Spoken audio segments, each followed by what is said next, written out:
Medyo huminto ang ulan dito sa amin guys. Kaya dito ako sa labas magluluto ng kanin. Yan o. Marami pa naman kaming uling. Kaya dito muna magpakulo lang ng kanin. Tapos sa loob siya. Lutuin ng maayos. Pag natapos ito guys ay magpakulo man ako ng tubig. Makatipid man lang guys ng gas, 'di ba?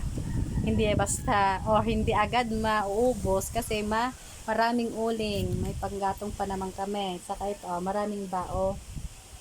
Dito naman pang dito sa kahoy. Ito uling, 'yon kahoy.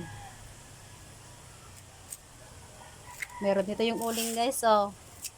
Para magamit kasi dito sa amin ulan ng ulan, laging umuulan. Pag medyo umihinto, dito ako sa labas luluto para makatipid ako ng gas para hindi na naman bibili. Oh, may panggatong pa dyan sa taas. Kakargahan ko ito guys ng 2 termo ng mainit para bukas panligo ng mga anak ko punta sa school. Kasi bukas ay Monday. Yan, ang ganda ng apoy guys. So, malapit na siyang kumulo. Malapit na siyang makulo.